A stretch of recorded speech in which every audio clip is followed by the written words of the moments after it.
Hola y bienvenidos a la Daily Hustle. Soy Enrique Byrnes y presidente de esa mejor cerveza. No abate por No Filter Network. Miguelito San Dieguito, a.k.a. Bobby Ball, a.k.a. Bobby Barrels. Not with us today, but job or no job, dead or alive, per usual, we properly salute our boy. Yes, yes, yes, yes, yes, yes, yes. Woo! Remember this, folks. When we are juiceful, we are useful. And when we are juiceless, we are fucking useless. It is as simple as that. So, a very pleasant good morning to you on the 12th day. Is it the 12th or the 13th? It's the 13th. The 13th day of September 2023. Now, Giuseppe Pepe Manuele, wanting to make sure I'm in the right setting. It says I am, dude. Completely dialed in. Even says there's actually an ad banner there. I don't know if there is or isn't, but if this is floating above my head, there should be a QR code here, maybe here. For KT Tape, one of our proud sponsors, of course, it's very imperative. We talked about this with Will last night on the show. To get yourself some Chafe Safe, we want to keep our package tight, neat, absolutely clean. I think that's really important.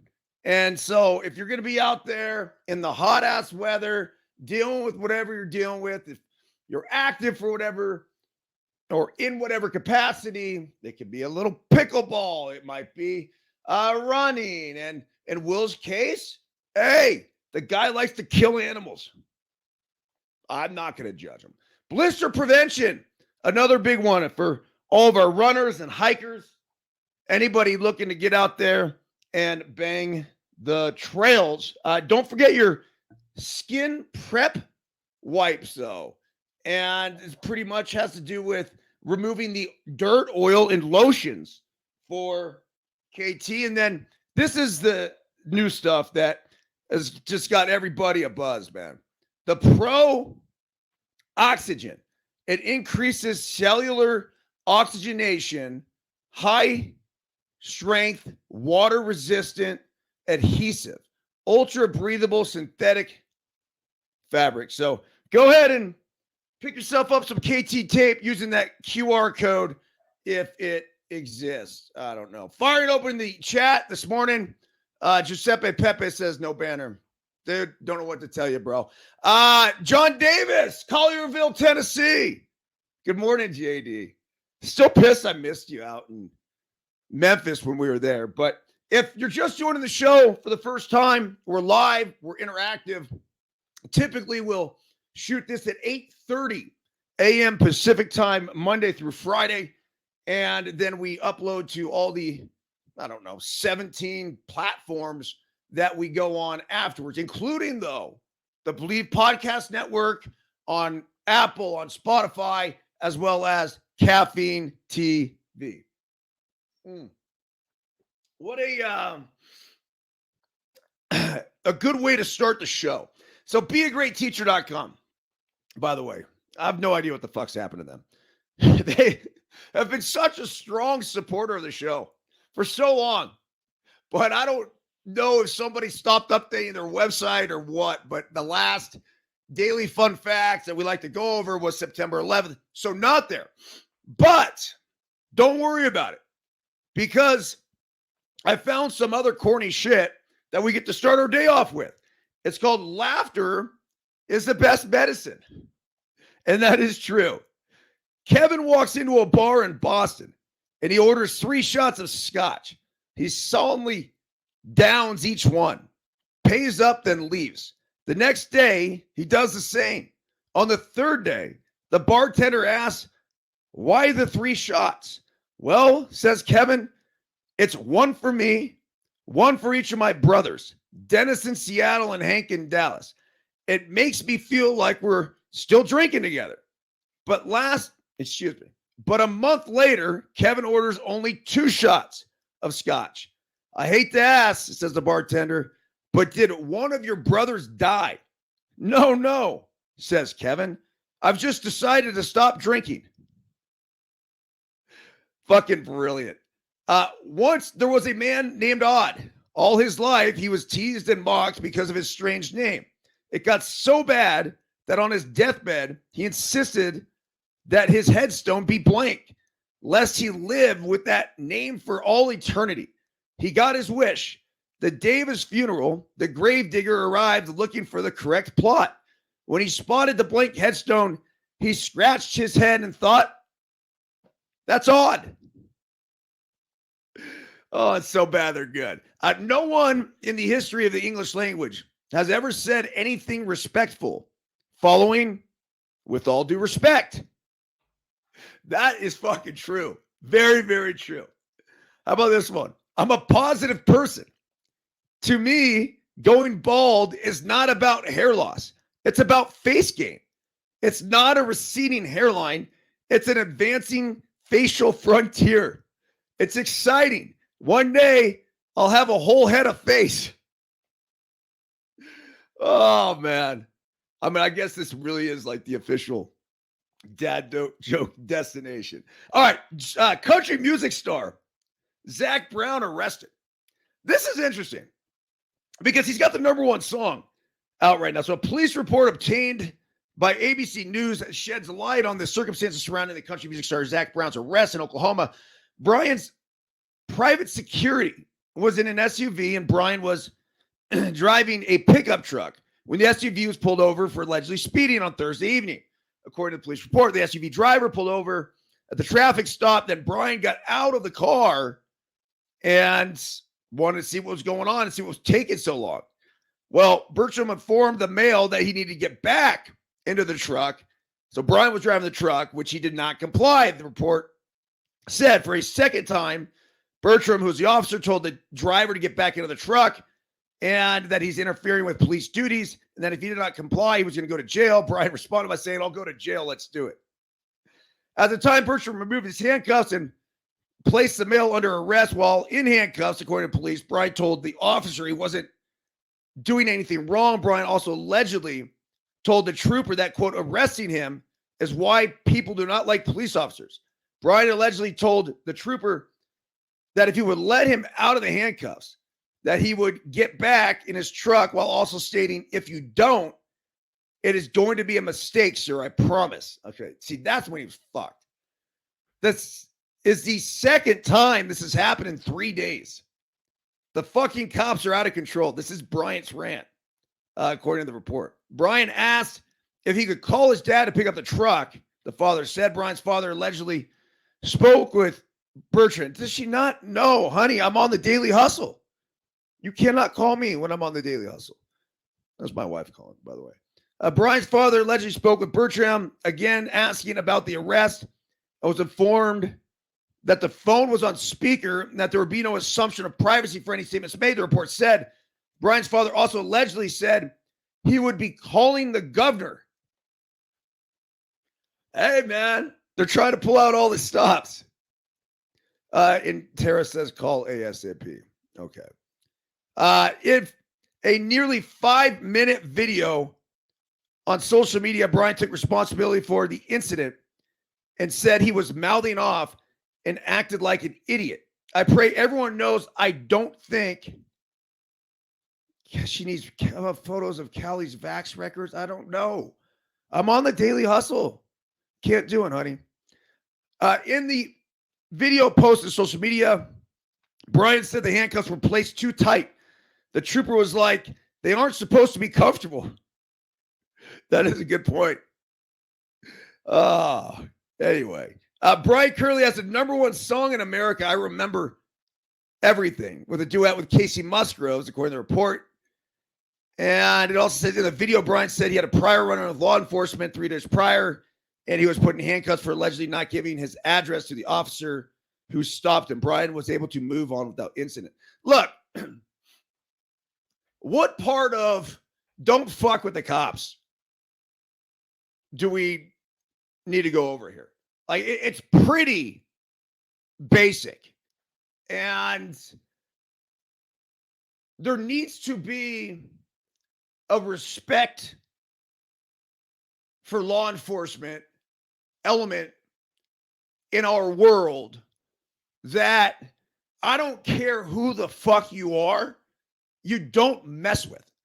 It's just not one of those things that you're able to, oh, I'm such and such. It's like that immediately. If I'm a cop, I'm like, fuck off. And think about this human nature. There's not just the cops. And I'm going to side with the police officer for this one. The bottom line is that if you're a police officer, you know that you basically have a target on your fucking head from, call it 90% of society are just skittish of officers, right? And you pull somebody over, you don't know, at least in your mind, you're thinking, I'm vulnerable. Especially if I'm by myself, I pull somebody over, I'm giving a speeding ticket. Now I got a truck behind me going, yo, what's taking so long? What's taking so long? Who the fuck are you? I'm writing a ticket, bitch. Leave me alone. And then the guy from behind keeps mouthing off, and you're like, dude, I'm trying to perform my job. I'm writing your buddy a ticket. Get back in your vehicle, sir. Otherwise, you're going to go to jail. And then he says, oh, yeah, well, I'll go to jail. Okay, you want to go to jail? Let's fucking go. And you handcuff him, you stuff and you throw him in the back of the car. And you know where I'm going? I'm going to fucking jail. I don't care if it's Zach Bryan or Luke Bryan or fucking Brian Gumble. It doesn't matter to me. The guy's gone. So remember this. It's just a lesson in common sense. And look, I think Zach Bryan's a badass. I really do. I love his music. He's amazing. But at the same time, you can't be an idiot. You just can't. So I don't side with him on this. Now, what do you do next time? You get pulled over. I can understand you pulling over the side of your buddy and just kind of say like, yo, this is my security detail. It's got pulled over. Sorry about it. Yeah, whatever. But I mean, multiple run-ins in 3 days? That sounds like a above the law type of attitude that just won't fly. Okay, so last night, Pete Crow Armstrong made his big league debut. And the newest big leaguer, ironically, has ties to the movie Little Big League. So there's 10 things to know about the Cubs' number one prospect, Pete Crow Armstrong. This is fascinating. I plan on doing a no-filter video on this. And whether we put it together off of this DH or not, I just think this is a really, really cool story. 3 years after being selected with the number 19 pick in the 2020 draft, Pete Crow Armstrong is on his way to the big leagues. He made his debut last night. Here's 10 things to know about the Cubs' number one prospect and the number 12 prospect in all baseball. And here it is. Number one, Crow Armstrong's parents are both actors. His mom, Ashley Crow, has a long list of roles in movies and television from Minority Report to Heroes. She even has a baseball classic in her credits. She played Billy Haywood's mom, Jenny, in Little Big League. Naturally, that's Crow Armstrong's favorite movie his mom has ever been in. Quote, the only one I can really think of that I've seen in depth is Little Big League because I love that movie, regardless of my mom being in it. Crow Armstrong told the Los Angeles Times in 2020, quote, it's a great movie. You're damn fucking right. It's a great movie, Pete. Meanwhile, his dad, Matthew John Armstrong, has been in a variety of TV shows such as House, The Young and the Restless, and American Horror Story. All right. Number two here. In January, MLB Pipeline listed Crow Armstrong as the best defensive player in the minor leagues. 8 months passed, and once it was time to reevaluate which prospects had the best tools, Crow Armstrong's defense remained on top. Plus speed, a strong arm, precision routes in center field, and why Crow Armstrong is considered an elite. Ready for this? I'm not sure I've ever seen it. 80 grade fielder on the 20 to 80 scouting scale. 80. So rare to find that 80 grade. And for every highlight that I've seen from Pete Crow Armstrong, whether it was the minor leagues or last night on 2 separate plays, this dude is a fucking savage in the outfield. Number 3, Crow Armstrong's extra base power has grown throughout his time in the minors. He recorded 20 homers and 46 extra base hits across 438 at-bats before being called up. In 2022, he had 16 homers and 36 extra base hits across 423 at-bats. It seems like that power is most often on display when the bases are loaded. Crow Armstrong has cranked 4 grand slams this season. This is unheard of, including one on the 16th pitch of an at-bat. He blasted 2 grand slams in the week prior to his promotion. This goes to show you, this dude ain't afraid of the big stage, the bright lights, any sort of large city that he's got to go and play in. He lives for the moment. His parents are fucking actors. This is nothing. 4 grand slams. And how about the one coming on the 16th pitch? Jeez. Number 4 here, although he was born in Southern California, Crow Armstrong grew up a Cubs fan. Before the 2020 draft, he told Prospects1500.com that Javier Baez is his favorite player to watch. Little did he know that he would be involved in a trade with his favorite player in 2021. I did not know this. Crow Armstrong's Cubs fandom came from his dad, who showed him Kerry Wood's 20 strikeout game when he was a kid. Crow Armstrong even had a Wrigley Field-esque ivy-covered wall in his backyard when he played wiffle ball. He got to play at the actual Wrigley Field in 2019 in the Under Armour All-American game as he walked, stole a base, and scored in that game. Crow Armstrong has hit everywhere he's been. His lowest OPS at any minor league level is 829 in AAA this year. His slash line through 214 professional games is 301, 376, 515. This guy is really, really fucking good.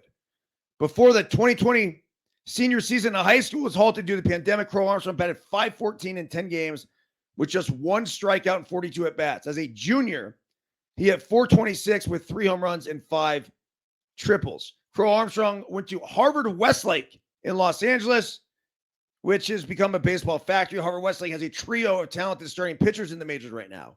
The Orioles' Jack Flaherty, Braves' Max Fried, and the Guardians' Lucas Giolito. All 3 were also drafted in the first round straight out of Harvard Westlake. It's pretty impressive.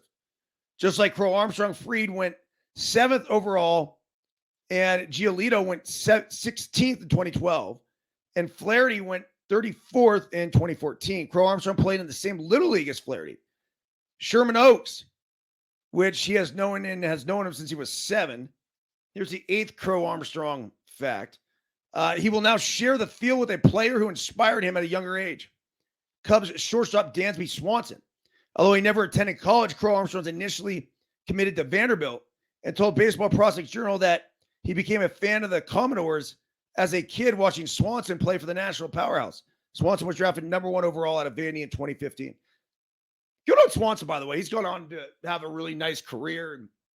And last I checked, he was playing well for the Cubs his first year out of Atlanta. But that was a guy where I questioned that number 1 pick. I was like, yeah. I don't know how you guys would feel, but basically, and I get this is probably very judgmental of me, but if I have the number 1 pick, I want them to look like Ellie De La Cruz.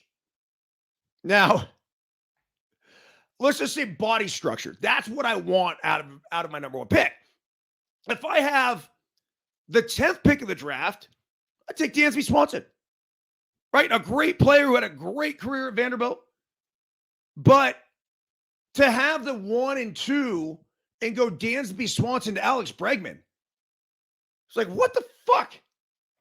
Did we really just see the first and second pick of the draft be a couple of like 5'10", 5'11" white guys like that? And look, I don't care about color. I mean, really, that just obviously means absolutely fucking zero. But the body structure and type, like, dude, I want a 6'4" fucking stallion that runs at 6'3". That's Ellie De La Cruz. I mean, you want them. John Hart used to say it all the time. This is what they look like. And you're like, oh, shit. Yeah, Drew Jones. When I was looking at last year's draft as opposed to Jackson Holiday, and this is where, if I were a scout, I would have to get more in tune and not be so mesmerized by overall athletic ability. And I would have to realize that one of the big things in baseball is bat-to-ball skill. And so Jackson Holiday obviously had these crazy, or has these crazy bat-to-ball skills. And I think same sort of thing with Pete Crow Armstrong. Now, I can't tell how big he is. It's what his actual dimensions say, but he doesn't look that big. He doesn't at all. Like, he's, pretty mediocre size. But watching him in the outfield, it's just fucking impressive. I mean, it is really, really good. Left-handed thrower. I imagine a left-handed hitter, but he's going to be fun watching for the Cubs as they go ahead and fight their way into the playoffs. Now, the other thing about Chicago is there's a good chance I'm heading there. Chicago Marathon in a couple weeks. Going to go out there with KTT. We'll see if the whole thing goes down. But what a great city and what a great time to be in the Windy City. You got the Cubs ideally going to the playoffs. You got the Bears now in full season. You got Notre Dame down the road. It's not that far. I ran there. I think it's like 90 miles, something like that. So anyhow, hoping to get out to Chicago. Last night, the ump in the Phillies-Braves game apparently blew 3 pitches in a row. Philadelphia Phillies pitcher Zach Wheeler learned a harsh lesson Tuesday night against the Braves. Some of the umpires working in Major League Baseball are not very good at their jobs. Well, chances are Wheeler already knew this because he's likely seen it firsthand many times before. But what happened in one Braves at bat against a right-hander was pretty laughable, and it led fans to start ripping the ump. Well, of course, Wheeler threw 3 consecutive strikes to Braves third baseman Austin Riley during the first inning in Philadelphia. The only problem, home plate umpire Edwin Moscoso called each of them a ball. So look, they're saying how bad he was all night. The bottom line is this. I don't want to continue to have these articles every single day and go over them. Give these umps some help. Whether it comes in the form of a challenge system, whether it comes in the form of just ball strike, like, it's not hard. The simplest solution is to put a fucking thing in their ear. It beeps or it doesn't beep. If it beeps, it's a strike. If it doesn't beep, it's a ball. That's it. We did this experiment in 2016. So 7 years ago, it was working flawlessly. If you want to adjust the strike zone to make it a little wider, to make it a little taller, whatever you want to do, go ahead and do it. But the technology is there. These guys don't deserve it. I'm on the umpire side. Enough's enough. He's not intentionally trying to fuck these guys. Now, if he is, that's on him, right? Like, that ain't cool at all. But I'm guessing he just missed them. For whatever reason, he's having a tough night. And a lot of these umpires, it's not like they're 25-year-old kids with the most perfect vision in the world. I mean, these dudes are in their 40s, 50s, 60s, and it's not easy. So whatever. On the same note, and this is our boy, Andy Morris, Amo, diehard Braves fan. Again, we're live, we're interactive. Amo was on the Deuce's Wild show that we did with Will Clark last night, talking about the Braves, saying their magic numbers like 2, just something stupid.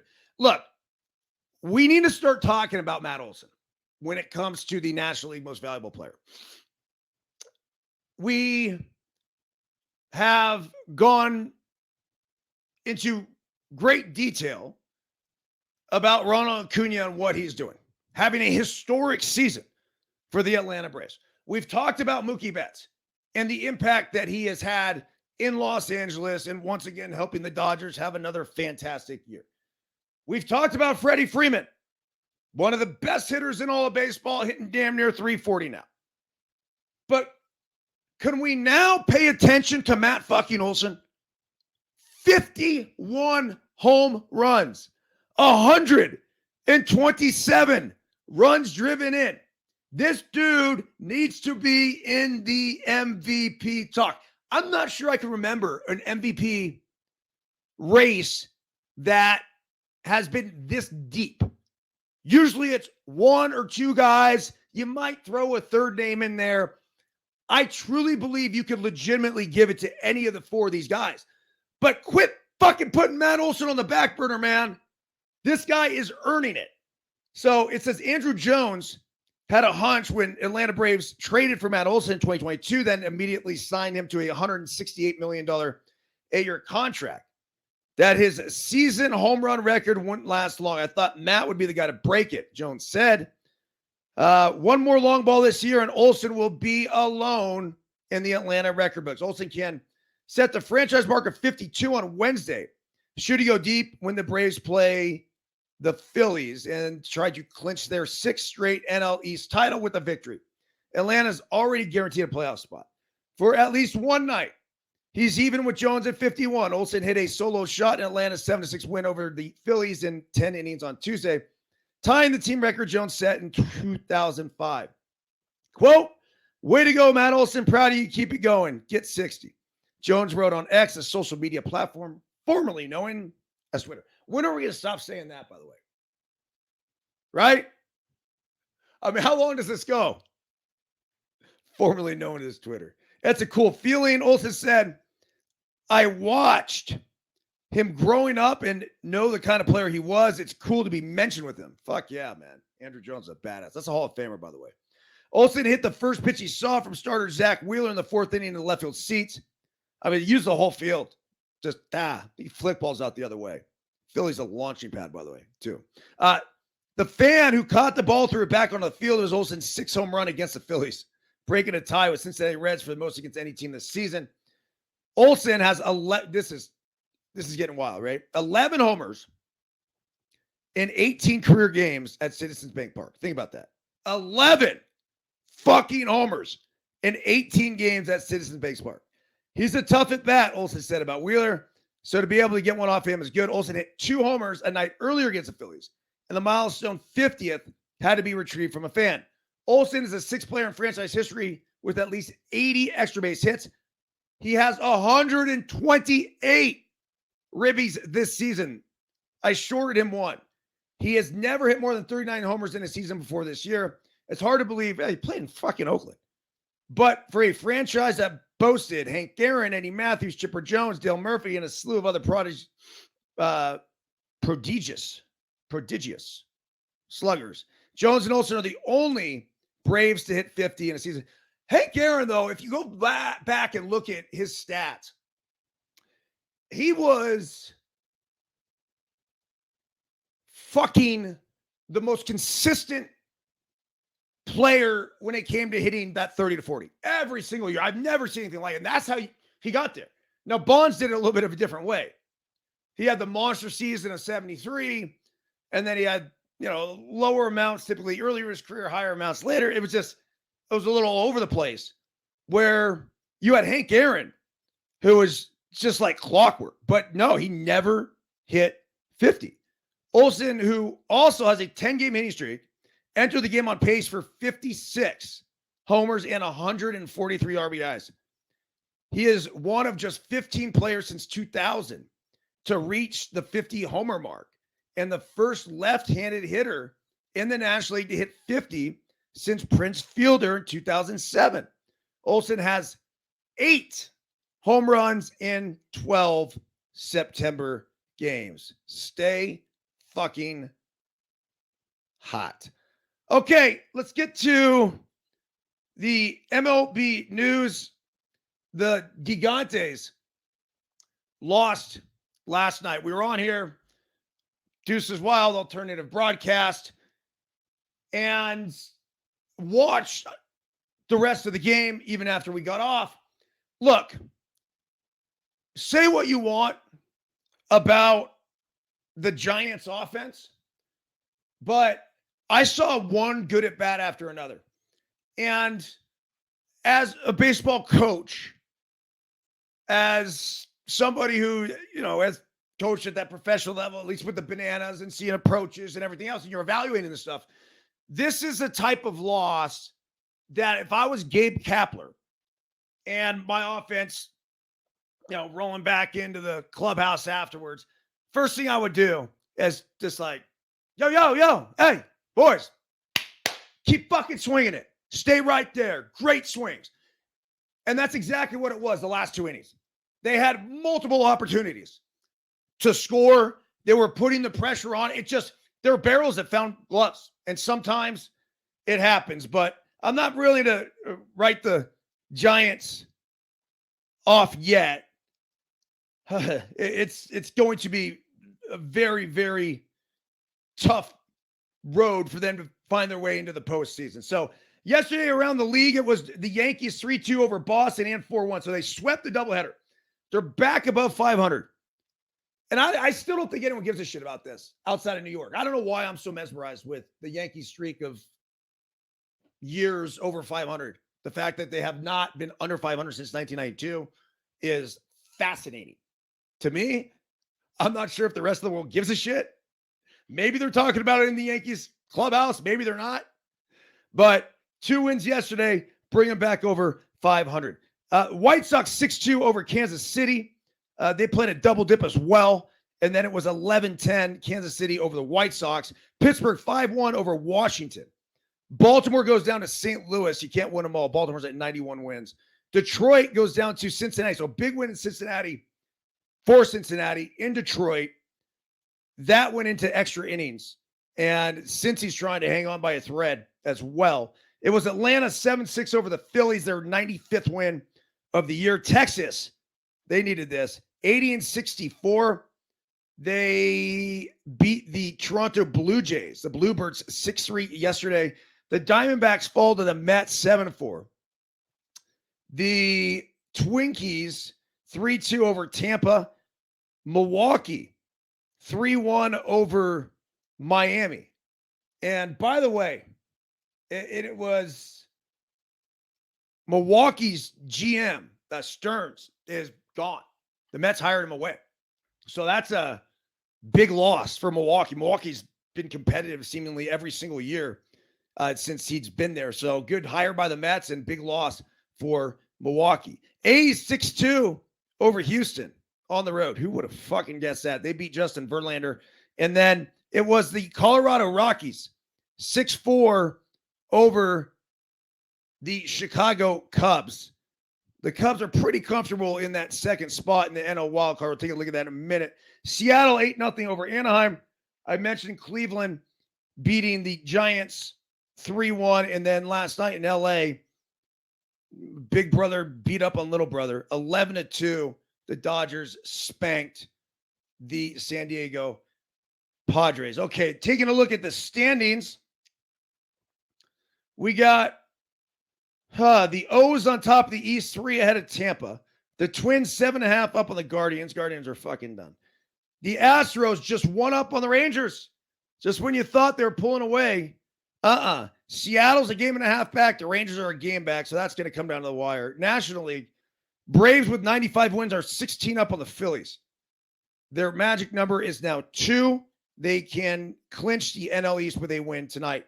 Brewers 81-63 are 4 games up on the Cubs. So that Cubs loss last night hurt. Dodgers, 88-56, are 13 games up on the Diamondbacks. The wild card picture is the Rays, Rangers, and Mariners, and Blue Jays. Holy shit. Everyone's tied. The Rays and then the Rangers are just a half game up on the Mariners and the Blue Jays. So one of those is going to be on the outside looking. If you're wondering if you're a Red Sox and Yankees fan, if there's any chance at this point, the answer to that question is that both of you guys are 73 and 72. And it is fuck no when it comes to your chances. National League, mentioned the Braves, Dodgers, and Brewers are on top. And then the wild card teams currently would be the Phillies. So they're pretty much, I don't say shoo-in, but what, there's 17, 18 games left. They're plus 3.5 on the wild card. The Cubs are plus 2 on the Diamondbacks, and the Diamondbacks hold a third spot. But this is where it just gets really interesting because you have the Reds, the Marlins, and the Giants all within a game and a half. Let's see if there's any other big news around Major League Baseball before wrapping this thing up. Oh, Scherzer hurt. No bueno. And Freddie celebrates his birthday with a homer and 4 hits. I mean, he is just, let's take a look at Freddie Freeman and his stats. He is right up there and needs to be mentioned in absolutely every MVP conversation as well. Let's see. Go to the box score.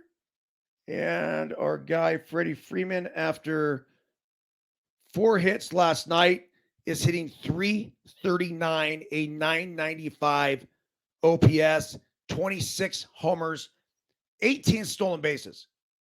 Let's not forget about that. I think Freddie's going to get fucked because a couple things. He doesn't have the homers, and he doesn't have the RBIs. But overall, this is where batting average is going to get put aside. They're going to be like, whatever. Here's my alarm, by the way.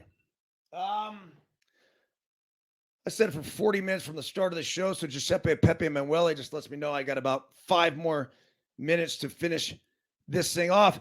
I didn't hit it yesterday. I wanted to hit it. I think it's very important.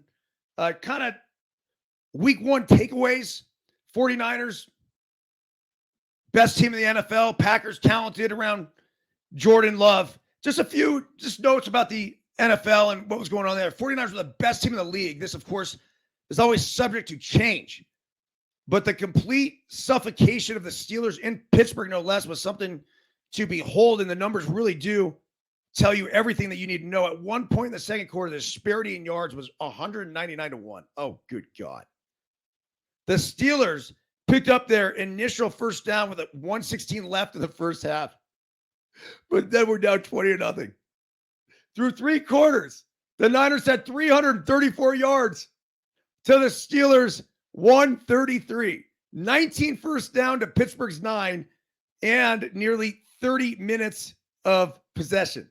The beatdown was so tough that Nick Bosa, playing just 3 days after reporting to San Francisco to sign a brand new 5-year, $175 million extension, we'll have more on that on the side of Monday, was able to play every snap and adhere to the Niners' plan to pace him a bit, simply because the Steelers had so few offensive plays that there was no need to pull him from the game.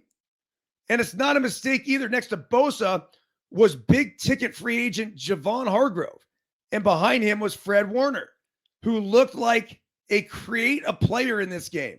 The secondary had Tre'Davious Ward and Tolnoa Hufanga, who both had picks. And the offense has the best left tackle in the last 10 years in Trent Williams. And an embarrassing of skill position of riches, obviously, here. Christian McCaffrey, Brandon Ayuk, Deebo Samuel, and George Kittle. We've known that. Quote, I kind of say this every year just because of how confident I am in our front office and our coaches and the players that we have. Bosa told me after the game. But adding Javon Hargrove and Colin Farrell and a few of the other guys, I just knew we were going to be back talent-wise in 2019, or I think better, even with depth. It was tough not to be a part of training camp because every year we're expected to go the whole way. At least based on what you can take from week one, I'd say it's a pretty fair exception, and especially if Brock Purdy keeps playing the way he did. A 111.3 QB rating in Pittsburgh. Brock Purdy was fucking fantastic. One more thing. Bad beats are not cool, but they're kind of fun and highly entertaining. We know Dr. PPR, the great Henry Markin, typically will bring up a bad beat or two. So let's go ahead, just for fun sakes, and try this one right here. Bizarre bad beat. Seattle quarterback Geno Smith, OMG moment, provided us with a fitting way to capture the reactions of bettors who suffered bad beats in week one of the 2023 NFL season. Several of the worst bad beats in week one occurred after wild last-second plays that burned investors. The bizarre scoop and score contributes to the misery for under bettors. The only game of the early Sunday slate that went over the total in the early slate did so in unbelievable fashion, with Jacksonville leading the game 17-14 in the third quarter. The Jaguars players gave up on a play they believe was a simple incomplete pass. Never hearing a whistle, an opportunistic Colts defense slapped the ball out of the hands of Tank Bigsby. Defensive tackle DeFoster Buckner scooped up the ball and returned it to the house for a fucking touchdown. The wild 7-point play had a major impact on the final betting outcome, factoring heavily into the game, eventually surpassing the posted number of 45. Oh, I watched that. And it's almost like I thought they were going to say that because he gave himself up and just like, I'm done. I don't know. I didn't know what to think. But the officials are getting better at not blowing the whistle. And so he has the ball fucking scooped out of his hand. Now, the interesting thing is, that's the only game that went over in the early slate. Everyone's got to step back for a minute. And I think Vegas has got to step back for a minute because sharps are going to hammer the fucking under. I mean, they're notorious for hammering the under anyway. But they're going to hammer the under unless those totals are adjusted. So there was 10-4 in the 14 games on Sunday, because I talked about that earlier. It's just, hey, early in the season, it takes a little bit to get these offensives going, especially because in the preseason, there's not a whole lot of full contact going on. There's not a whole lot of full speed. And, when you get out there, things get a little more difficult. Things speed up. So anyhow, that was one of the bad beats. Let's close this Wooden Wednesday out with none other than John Wooden. It's one of the coolest books ever. Great quotes by great leaders. And then, of course, a little inscription from my dad towards greater success and enjoyment. This is talk about the gift that keeps on giving. So, Wooden Wednesday is something I started after I wrote the effort list. By the way, we are sponsored by the Daily Hustle 222, as well as the Fuck It List, life lessons from a human crash test dummy. So the Wooden Wednesday thing actually started after I wrote the effort list, and then started the Daily Hustle blog that I send out 5 days a week. And then every Wednesday would be Wooden Wednesday. So we'd grab a quote, and we'd explore it and whatever else, and celebrate one of the greatest coaches who has ever lived. And by the way, go to ericbyrnes.com, sign up for the email list. I haven't sent an email in, almost like 2 weeks now, but trust me, they're coming back. I've been writing the Let Them Play, a parenting, coaching, and playing guide to youth sports. Just finishing that up, and then we'll get back into doing the blog on a daily basis. But you could pick up the effort list as well as Daily Hustle 222. And then you can also grab yourself a foot reflexology board, but they're not back in stock until the 23rd of September. So be patient with me on that and apologize for those who have ordered and haven't gotten them. So, John Wooden, a keen student of the game and master motivator, John Wooden was one of the greatest coaches in college basketball history. He led his teams at the University of California, Los Angeles to a record 10 championships. As a player at Purdue University, Wooden earned All-American honors in 1930, 31, and 32. He coached high school basketball before serving in the U.S. Navy during World War II. After the war, he became the head basketball coach and athletic director of Indiana State Teachers College. He was appointed the head coach of UCLA in 1948. At UCLA, he parlayed the talents of such stars as Lou Alcindor, later Kareem Abdul-Jabbar, Gil Goodrich, and Bill Walton into virtual college basketball dynasty. His teams won a record 7 straight NCAA championships from 1967 to 1973, from 1971 to 1974 as well. UCLA won 88 consecutive games, a college basketball record. John Wooden is the only person named to the Basketball Hall of Fame as both a player and coach. That's shocking. Okay, let's rip through some of Wooden's best and send you guys on your way. Things turn out the best for the people who make the best of the way things turn out. Oh, now is really time to end the show. Not without a couple more John Wooden nuggets. So, ability is a poor man's wealth. Be more concerned with your character than your reputation, because your character is what you really are, while your reputation is merely what others think you are. Adversity is a state in which man most easily becomes acquainted with himself. Be prepared. Be honest. Never mistake activity for achievement. Consider the rights of others before your own feelings, and the feelings of others before your own rights. Do not let what you cannot do interfere with what you can do. Failure is not fatal, but failure to change might be. It's what you learn after you know it all that counts. We'll end with that. All right. Daily Hustle. Tomorrow I have a flight, so I will not be here with the Daily Hustle at the normal scheduled time.